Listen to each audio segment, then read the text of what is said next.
And the piece I'm going to read you is about my grandmother. And she's been gone for a while now, and I haven't actually thought about this piece for a long time. So when I read it last night, it really brought a lot back to me. She used to be one of the favorite things I love writing about her. So it made me really miss her. So, Songs of the Grandmas. My grandmother keeps her silverware in a tin box. It is painted red plaid and has Scottish flags and Scottish emblems on it. My grandmother is Hungarian. She's kept her silverware there for as long as I can remember.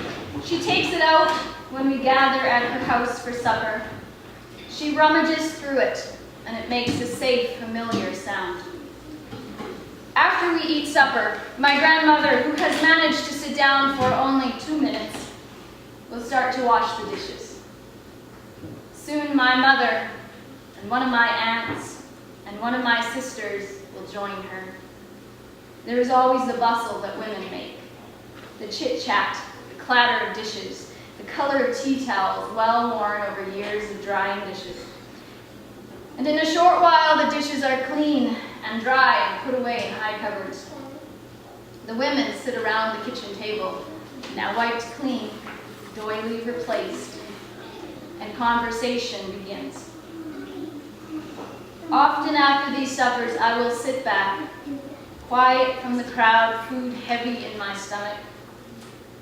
I will watch my grandmother walk slowly to the closet, past the kitchen table where we move our chairs so that she can pass, and open the folding door to the closet.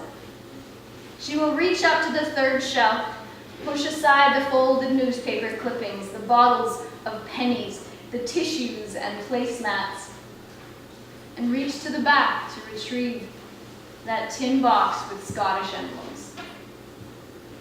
She will walk slowly back past us once again to the sink, where she will pick up handfuls of stainless steel silverware and put them in the tin box.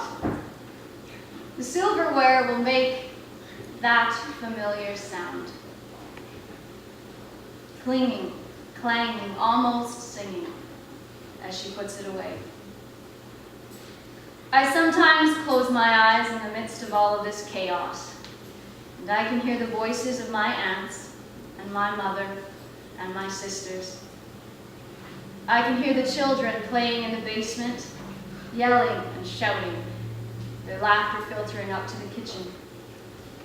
I can hear the television broadcast of that night's sporting event. Amidst this noise, I can always hear the cling of the tin box.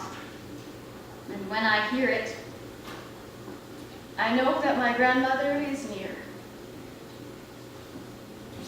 I know that this, the sound of the people that my grandmother loves, this is her song.